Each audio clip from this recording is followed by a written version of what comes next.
말씀은 구약의 말씀 창세기 제 19장 1절부터 11절까지 말씀입니다. 이 말씀 봉독할 때 우리를 향한 하나님의 음성이 들려지기 바랍니다. 다 같이 한 목소리로 합독하겠습니다. 저녁 때에 그 두 천사가 소돔에 이르니 마침 롯이 소돔 성문에 앉아 있다가 그들을 보고 일어나 영접하고 땅에 엎드려 절하며 이르되 내 주여 돌이켜 종의 집으로 들어와 발을 씻고 주무시고 일찍이 일어나 갈 길을 가소서. 그들이 이르되 아니라 우리가 거리에서 밤을 새우리라. 롯이 간청하매 그제서야 돌이켜 그 집으로 들어오는지라. 롯이 그들을 위하여 식탁을 베풀고 무교병을 구우니 그들이 먹으니라. 그들이 눕기 전에 그 성 사람 곧 소돔 백성들이 노소를 막론하고 원근에서 다 모여 그 집을 에워싸고 롯을 부르고 그에게 이르되 오늘 밤에 내게 온 사람들이 어디 있느냐 이끌어내라. 우리가 그들을 상관하리라. 롯이 문 밖에 무리에게로 나가서 뒤로 문을 닫고 이르되 청하노니 내 형제들아 일어나글 행하지 말라. 내게 남자를 가까이 하지 아니한 두 딸이 있노라. 청하건대 내가 그들을 너희에게로 이끌어내리니 너희 눈에 좋을 대로 그들에게 행하고 이 사람들은 내 집에 들어왔은즉 이 사람에게는 아무 일도 저지르지 말라. 그들이 이르되 너는 물러나라. 또 이르되 이자가 들어와서 거류하면서 우리의 법관이 되려 하는도다. 이제 우리가 그들보다 너를 더 헤아리라 하고 롯을 밀치며 가까이 가서 그 문을 부수려고 하는지라. 그 사람들이 손을 내밀어 롯을 집으로 끌어들이고 문을 닫고 문 밖의 무리를 대소막론하고 그 눈을 어둡게 하니 그들이 문을 찾느라고 헤매었더라. 아멘. 오늘 말씀은 롯입니다. 롯은 아브라함과 같이 짝을 지어서 얘기가 많이 됩니다. 창세기 역사는 주로 세 사람에 의해서 주로 기술되었죠. 하나는 아브라함, 또 이삭, 야곱, 이렇게 세 사람이 큰 흐름을 이제 맡아 얘기가 전개됩니다. 그 중에 한 파트가 아브라함인데 아브라함과 같이 동행했던 자가 롯입니다. 그는 아브라함의 조카였습니다. 아버지끼리 형제입니다. 그런데 롯의 아버지가 먼저 일찍 세상을 떠납니다. 그래서 아브라함과 같이 자랐고 데라가 키웠습니다. 그런데 데라와 헤어지면서 그때부터는 아브라함이 이 롯을 마치 아버지처럼 그렇게 간수하고 길러냈고 더 나아가서는 아마 동지같이 말이죠. 신앙의 동역자처럼 그렇게 롯하고 신앙생활을 같이 했습니다. 그런데 문제는 창세기의 역사를 전체로 보면 말이죠. 혼자서 이룰 수 없는 사역이거든요. 인류의 역사라는 것이 어떻게 개인 한 사람으로나 만들어 갑니까? 많은 사람들이 함께 관계가 서로 엮여져서 일을 해 나가는데 유독 아브라함과 롯은 같이 있었지만 아브라함보다 롯의 분량이 월등하게 적다는 겁니다. 매우 적다는 겁니다. 웬일일까? 저는 이렇게 생각합니다. 역사라고 하는 것은 후대에 쓰지 않아요. 일기처럼 쓰지 않거든요. 물론 사료들은 다 갖추어 놓죠. 그러나 역사가는 과거의 이야기들을 결론에 맞추어서 지금의 상황, 지금의 모든 것에 맞추어서 짜맞추는 것이 역사가 아닙니까? 역사가의 평가는 일기와는 다릅니다. 제가 과거에 부여에 가서 그 낙화함을 보았거든요. 근데 교과서에는 낙화함에 대한 역사를 아주 참 미화해서 얘기해 놓은 것 같아요. 삼천궁녀가 떨어졌다. 근데 떨어지는 게 꽃잎 같았다. 뭐 그렇게 표현을 해 놓은 것 같은데 막상 그 부여에 가 보니까요. 그 뛰어내리기가 좀 어렵겠더라고요. 물에 안 빠지겠어요. 그냥 바위에 꽂히겠더라고요. 물론 그때는 물이 엄청나게 많았는지 모르겠어요. 아니면 홍수 때라든지 여름 우기라든지 그랬으면 모를까. 그저 보통 때 같으면 떨어지면 바위지 물에 안 들어가겠더라고요. 점프를 했나? 도움닫기를 크게 해서 뛰었는지는 모르겠지만 그게 거리가 안 닿아요. 그 얘기, 꽃처럼 아름답게 3,000명의 궁녀가 자결을 했다. 그건 누가 썼겠습니까? 백제가 쓴 역사가 아니라 신라가 쓴 역사죠. 이긴 자가 쓴 역사죠. 아마 참혹하게 죽였을 겁니다. 그러나 참혹하게 죽였다가 아니라 꽃처럼 아름답게 뛰어내렸다. 그러면 뭔가 새 역사를 쓰는 사람들이 당위성도 있어 보이고 그렇게 보이지 않겠어요? 역사는 후대에 쓰니까 평가에 의해서 어떻게 다뤄질지 잘 모르는 거거든요. 여하튼 결론은 분명히 나 있습니다. 아브라함은 위너라고 하면 롯은 루저였습니다. 신앙적인 면에서, 영적인 면에서 그렇습니다. 그의 분량이 그래서 매우 적은 겁니다. 롯이라고 하는 이름이 그 의미가요, 감추다라는 뜻입니다. 속 사람을 모른다는 겁니다. 속마음을 모릅니다. 뭔가 숨겨놨습니다. 봉해져 있다, 감춰져 있다. 그래서 속을 알 수가 없다. 그런 뜻을 갖고 있습니다. 애굽에서 흑역사를 보냅니다. 아브라함과 롯은 참 고난의 역사를 겪고 수치를 당하면서까지 어려움을 당하고 이제 소돔 고모라 근처 지역까지 오게 되는데 거기에서부터 이제 서로 작별을 하죠. 그때부터 롯의 감추어졌던 게 드러납니다. 그의 가치관이 어떤 것이었는가? 그가 진정으로 바랬던 것은 영적인 것이었는가? 육적인 것이었는가? 하나님의 일이었나? 아니면 자기의 생각이었나? 그게 고난을 통해서 나타나게 됩니다. 사람은 고난을 당해봐야 그때 진짜 신앙을 아는 겁니다. 또 한 가지 케이스가 있다면 사람은 홀로 있을 때 진짜 신앙을 알 수 있습니다. 사람들과의 관계에서는 잘 모릅니다. 좋은 사람 같습니다. 왜요? 좋게 보이니까. 그러려고 행동하니까. 그래서 좋은 신앙인처럼 보이지만 혼자 있어 보면 압니다. 그래서 가까운 사람한테 신앙을 인정받는 게 더 어려운 겁니다. 남들은 잘 모르죠. 그러나 아내는 압니다. 남편은 압니다. 자식은 압니다. 우리 집에 함께 거하는 식구들이 정말 신앙인인가 아닌가, 그거는 옆에 있는 사람이 아는 겁니다.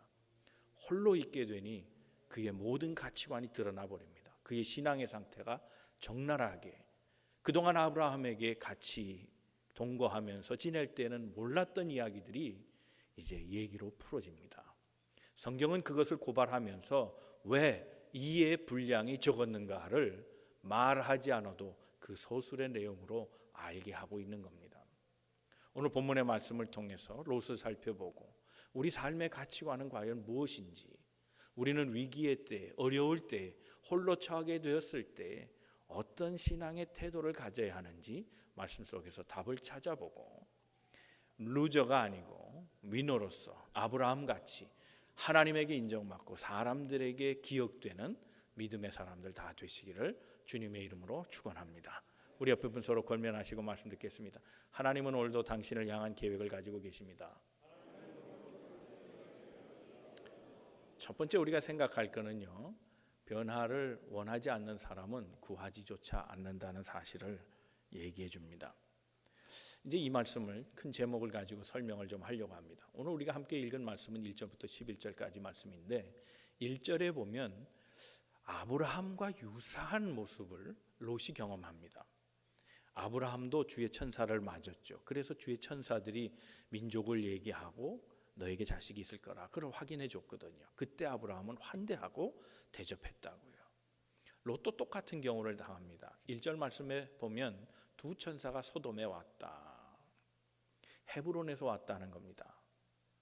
성경을 더 읽어보면 그들이 헤브론에서 온 것을 알 수 있는데 헤브론에서 소돔까지는 약 거리가 225km 정도 됩니다.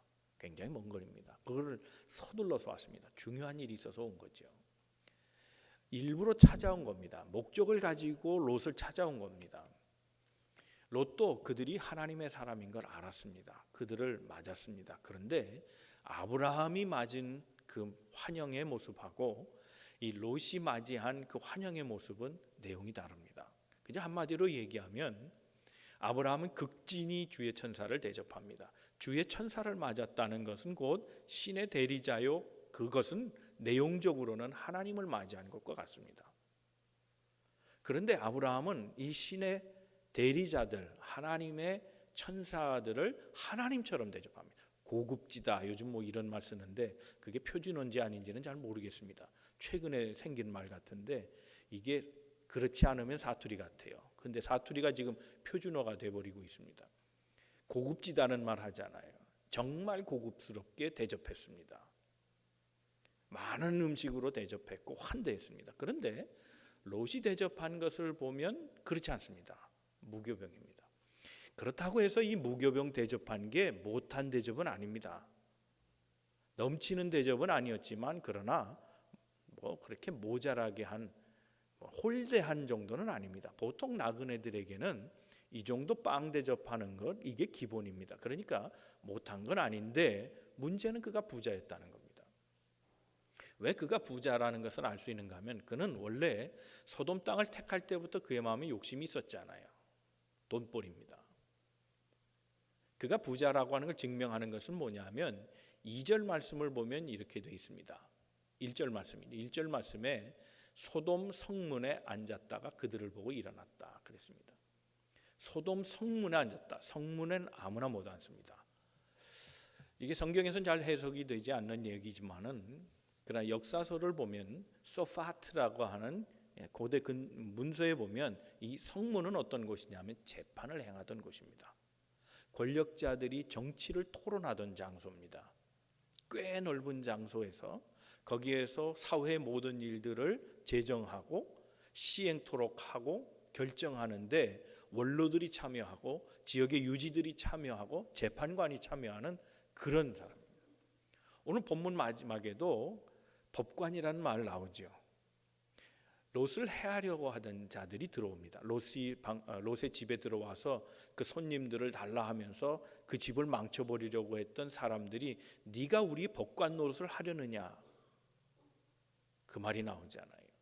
그러니까 법관은 아니더라도 적어도 마을에 중요한 결정을 하거나 논의를 하는데 롯은 이미 이방 사람이었지만 소돔 땅에서 웬만큼 수준에 올라갔다는 겁니다.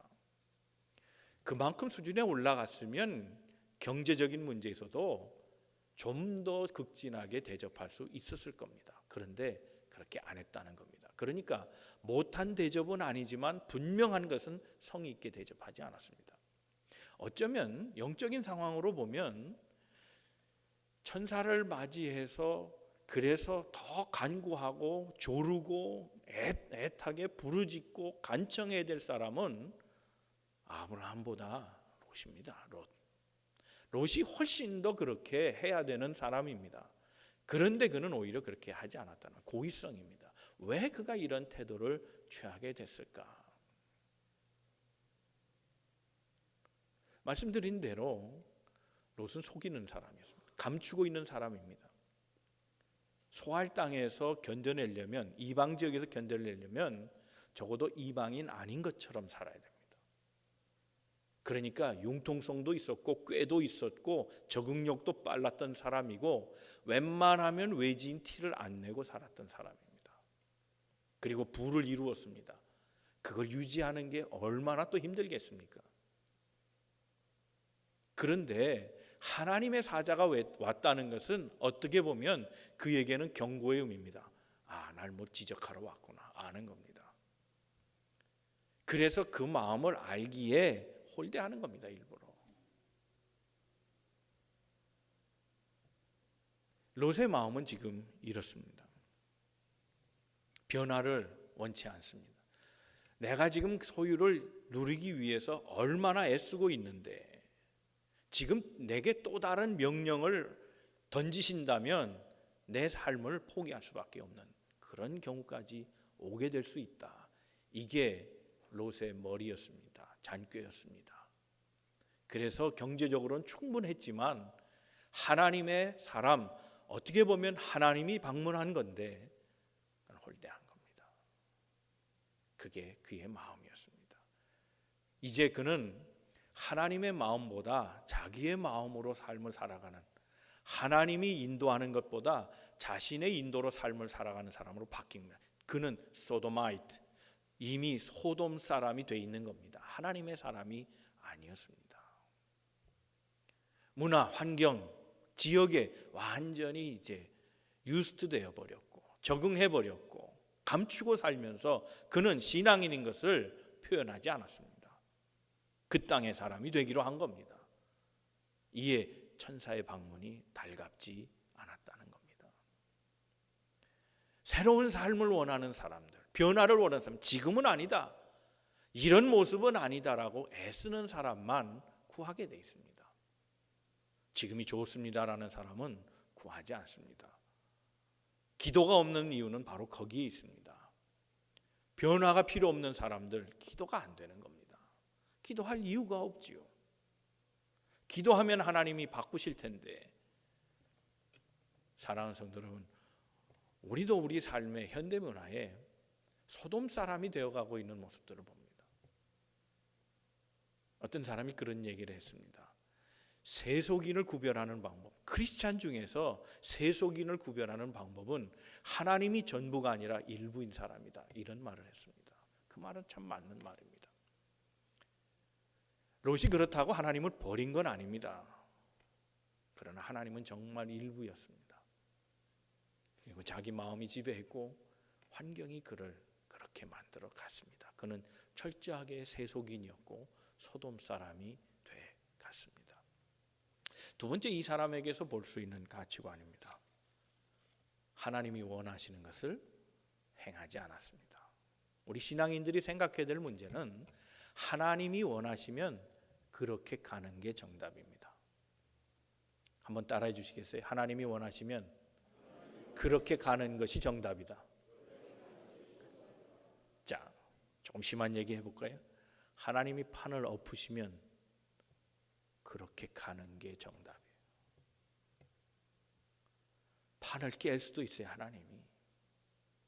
내가 버려놓은 판을 하나님이 다 부숴버릴 수도 있어요. 그러나 하나님이 뜻이 그런 거라면 그걸 수용하는 게 신앙인입니다. 안 됩니다, 하나님.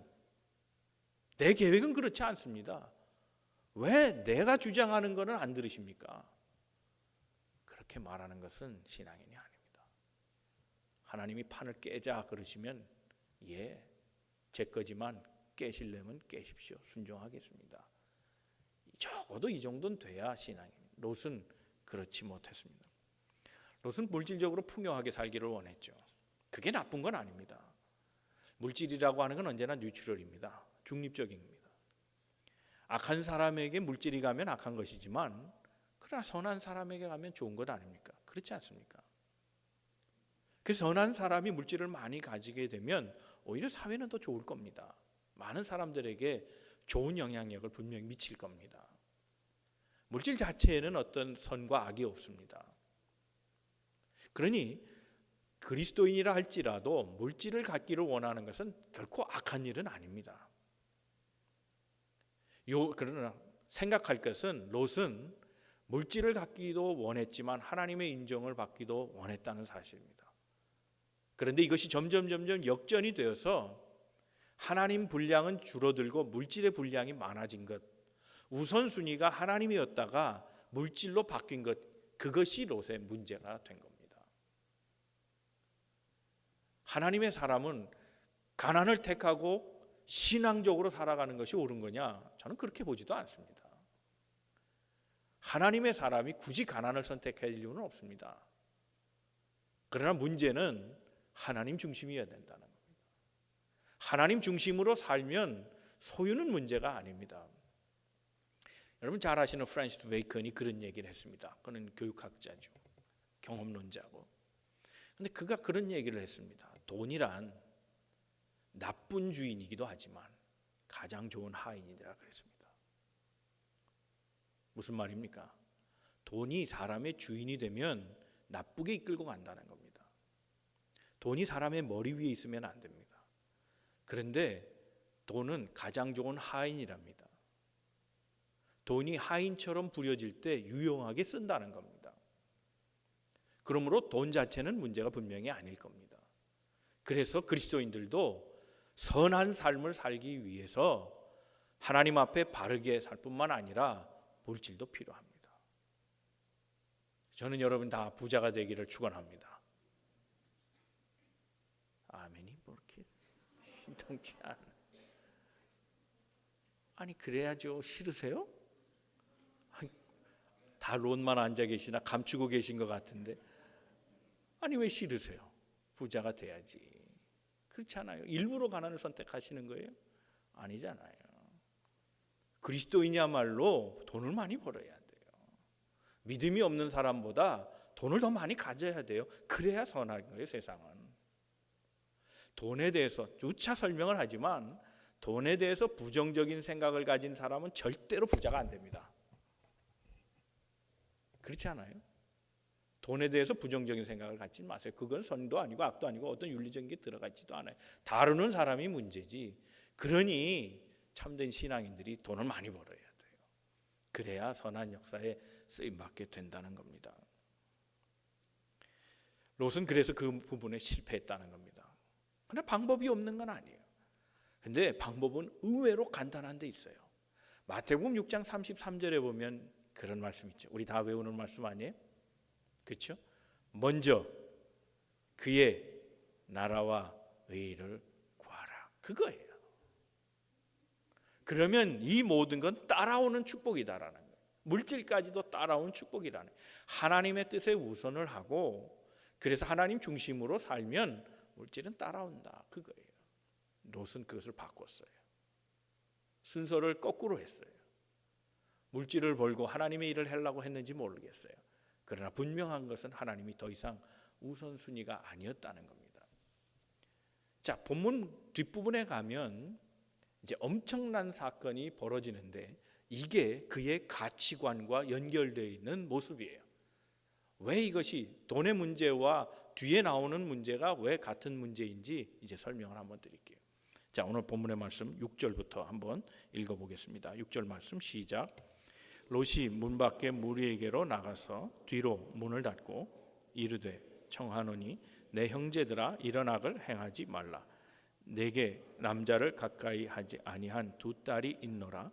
청하건대 내가 그들을 너희에게로 이끌어 내리니 너희 눈에 좋을 대로 그들에게 행하고 이 사람들은 내 집에 들어왔은즉 이 사람들에게는 아무 일도 저지르지 말라 그랬습니다.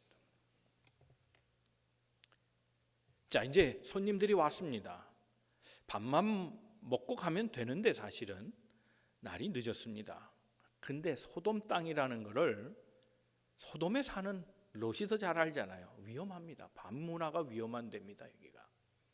그러니 이 손님들이 혹시 다치게 될까 봐 간청합니다. 떠나겠다는 사람은 붙들어 놓고 하룻밤 묵고 가라는 겁니다. 그래서 그 간청에 못 이겨서 묵게 되었는데 그 집에 낯선 자가 들어왔다는 걸 알게 됩니다. 아까 말씀드린 소파트라고 하는 곳에 보면요, 외지인들이 들어와서 부를 형성해 가는 것을 아주 경계하고 두려워했던 문화들이 있었답니다. 그러니 한 패가 몰려와서 어디에 묵었다 하는 것은 그들에게 긴장할 요소입니다. 혹시 그들에게 부요라든지 어떤 물질이나 지위라든지 이런 것에 영향을 미칠까 봐. 그러니 낯선 자들이 왔으니 처벌을 해야 합니다. 아예 죽여버리는 것까지도 가능한 그런 상황을 만들어 가는 겁니다. 두들깁니다. 남녀노소 가릴 것 없이 여러 사람이 와서 문을 두드리고 내놓으라는 겁니다. 그들을 우리가 상관한다. 성적인 문제입니다만 그거는 성적으로 쾌락을 느끼지 않은 게 아니라 벌을 주겠다는 겁니다. 참혹하고 비참하게 만들어버리겠다, 그런 뜻입니다. 내놔라 그랬습니다. 롯이 나가서 슬쩍 뒤로 문을 닫고 얘기합니다. 너희들도 알지 않느냐? 우리 문화가 뭐냐? 손님은 대접하는 거고 그 집에 온 손님에 대한 모든 안전 책임은 주인이 지는 건데 너희들이 이럴 수 있느냐? 나는 적어도 성문에 있는 사람이다. 나도. 그러니 이 말을 할 때 사람들이 웃으면서 얘기하지 않았습니다. 그렇습니까? 인정해 주지 않고 웃기지 마라 하는 거예요. 네가 우리 법관이냐? 너는 외지인이다. 너도 우리를 지금 우리의 부를 뺏어간 자인데 내가 너도 가만두지 않겠다 얘기합니다. 이웃처럼 생각했던 사람들입니다. 그런데 소돔 사람들의 진짜 진면목이 이때 드러난 겁니다. 자기 지역에 와서 돈만 벌었던 이 롯을 좋아하지 않은 겁니다. 이런 위기의 상황, 이 위기의 상황에 잠시나마 아마 롯이 고민했겠죠. 이 상황을 어떻게 풀어갈 건가. 그런데 그는 잠깐의 고민 동안 이상하고 엉뚱한 발상을 합니다. 이 사람들은 놔두고 내 딸을 어떻게 해봐라 그런 얘기를 합니다.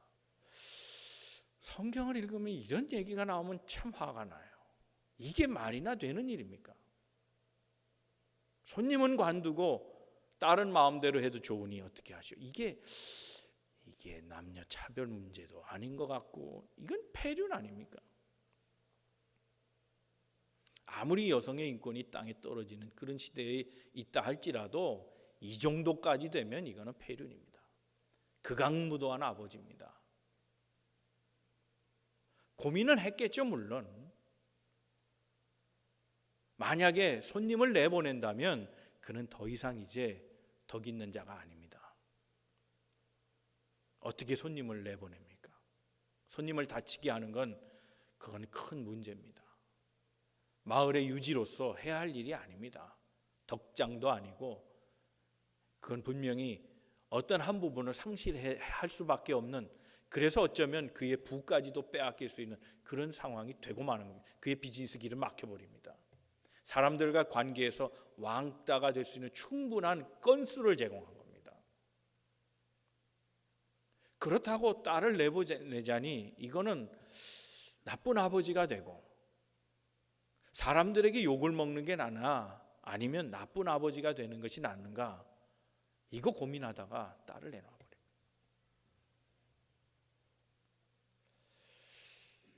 여기에서 저는 한번 생각해 봤습니다. 아니, 이것밖에는 방법이 없는가? 자, 우리가 이제 처음 본문으로 돌아가지. 1절 말씀에 보면 그가 손님을 맞을 때 그 손님이 누구였는가를 이미 알고 있었다는 겁니다. 하나님의 천사. 다시 말하면 하나님이 자신의 집에 지금 온 것과 다름이 없습니다. 그렇다면 가장 가까운 곳에 있는 바로 그분이 하나님 아닙니까? 이 문제를 어떻게 해결합니까? 그가 그의 머리로 짜낸 것, 그것이 답이 아니라 하나님께 물었어야 되는 겁니다. 이걸 놓쳤다는 겁니다. 신앙의 우선순위가 뒤로 물려 있는 사람, 하나님도 얻고 싶고 물질도 얻고 싶다가 물질에 빠져서 하나님 잃어버린 사람의 모습이 이렇다는 겁니다. 정말 정신을 차려야 될 때, 정말 하나님을 구해야 될 때 분별력이 없어지는 겁니다. 하나님을 옆에 두고도, 하나님의 사람을 옆에 두고도 그에게 묻지 않았습니다. 이것이 롯의 실패입니다. 어떻게 보면 인간이 짜낸다는 꾀는 최악이냐 아니면 그 최악을 조금 더 만회하는 또 다른 악이냐, 이런 선택밖에 되지 않아요. 최선을 선택한 것이 아니라 최악을 면하려고 하는 선택, 이게 인간의 선택이라는 거예요. 최선의 선택은 누구에게 있느냐? 하나님에게 있다는 거예요. 이걸 놓친 거예요. 이걸 놓친 거예요. 여러분, 후에 소돔과 고모라가 불로 심판을 받을 때 어떤 일이 일어납니까? 롯이 가족들을 나오라 그랬습니다. 와이프를 비롯해서 사위들 다 나와라 그랬는데 사위들이 웃었다는 겁니다. 왜 웃었겠습니까? 그는 이 사건 이후로 가장으로서 자리를 뺏겨버렸습니다. 딸도 보호 못하는 아버지, 식구도 못 챙겨주는 아버지, 자신의 이익이라면 식구도 버릴 수 있는, 자신의 명예가 더 중요해서 딸을 그렇게 사지로 몰아넣는 아버지, 이런 아버지를 누가 따르랴, 그런 얘기입니다. 하나님의 사람은 하나님의 뜻대로 가야 합니다. 판이 엎어지는 한이 있어도 그게 답이지, 내가 꿰내는 그 판이, 내가 짜는 판이 옳은 게 아닙니다.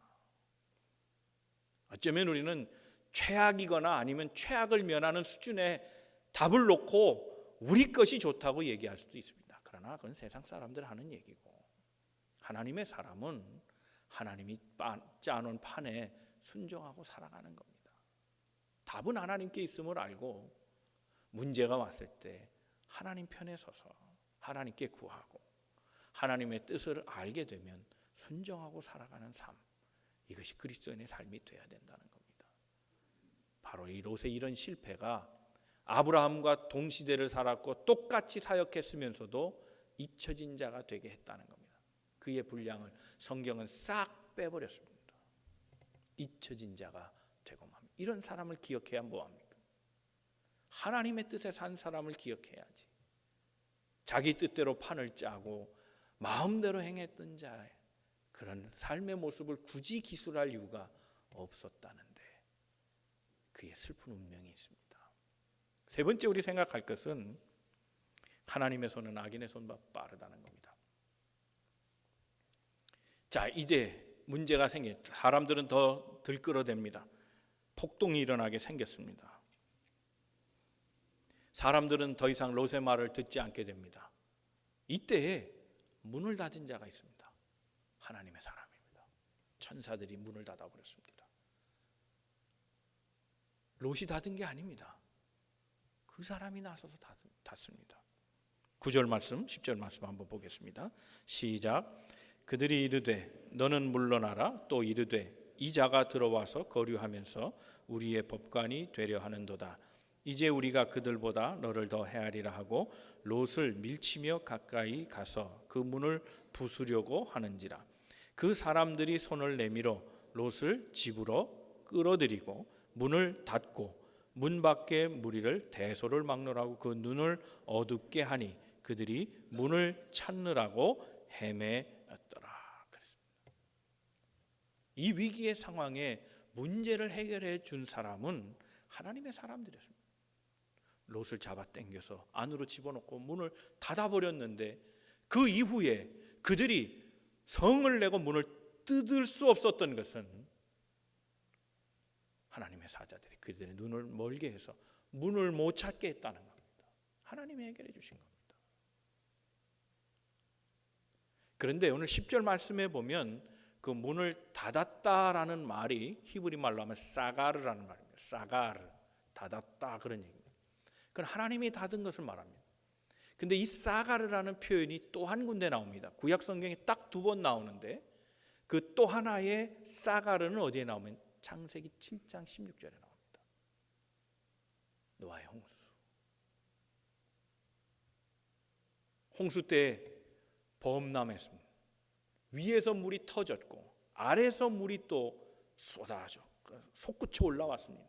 위아래 물이 40일 동안 창일했는데 그들은 살았습니다. 배 안에 있던 사람은 살았습니다. 왜요? 하나님이 문을 닫으셨다, 사가를 했다는 겁니다. 하나님이 문을 닫으시니 배 밖은 다 요동해도 배 안은 하나님의 보호 속에 안전했다는 겁니다. 하나님이 롯의 집 그 문을 닫으시니 밖은 요동해도 소란스러워도 그 안은 평안했다는 겁니다. 안전이 지켜졌다는 겁니다. 하나님이 닫으시면 됩니다. 하나님 닫으시면. 인생의 어려움, 인생의 아픔, 인생의 고난, 역경, 하나님이 일하시면 되는 겁니다. 롯은 이것을 배웠어야 했습니다. 이제 말씀을 정리하죠. 어떤 딸이요, 대학을 다니는데 방학 때 어느 날 갑자기 집에 와가지고 아버지한테 얘기하더랍니다. 아빠, 나 결혼할 거예요. 아니, 공부할 때 결혼한다니 아빠가 깜짝 놀라. 이런저런 얘기하다가 아빠가 질문합니다. 너 정말 그 사람 사랑하냐? 그랬더니 딸이 대답합니다. 아빠, 그건 제 일이에요. 그건 자기 일이지 물론. 당돌하게 얘기했습니다.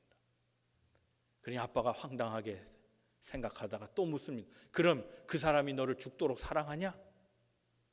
아빠, 그건 그 사람 일이에요. 그것도 맞는 얘기죠. 야, 니들이 학생인데 돈이 어디 있냐? 결혼할 자금 있냐? 집이 있냐? 차 있냐? 어떻게 할래? 직장도 없고 너희들 어떻게 할래? 그랬더니 하는 말, 그건 아빠 일이에요. 근데 그 말이 맞는 말이에요. 이 딸은 적어도 롯보다 나아요. 롯은 이 딸보다 못해요. 왜요? 상의를 안 했잖아요. 아빠한테 상의 안 했잖아요. 하나님 아빠한테 상의 안 했잖아요. 이 딸은 그래도 당돌하고 괘씸하게 물어도 아빠랑 상의하고 있잖아요. 우리 인생은 그렇게 사는 거예요. 신앙인은 그렇게 사는 거예요. 대소를 막론하고 삶의 어떤 형편이든지 어떤 위치에서든지 어떤 장소에 어떤 시간에든지 하나님과 묻고 살아가는 거예요. 하나님이 오신 것도 거부하는 사람, 하나님이 말씀하시고자 하는 것도 듣지 않으려는 사람, 자신의 얘기하는 사람, 자신의 판을 짜놓은 것을 강요하는 사람, 신앙인이 아니에요. 모든 문제 해결은 하나님이 다 주고 계신데 하나님이 문을 닫으셔야 다 일이 보호되고 안전하고 평안한 것인데, 사랑하는 성도 여러분, 하나님께 묻고 삽시다. 기도하겠습니다. 여러분, 인생에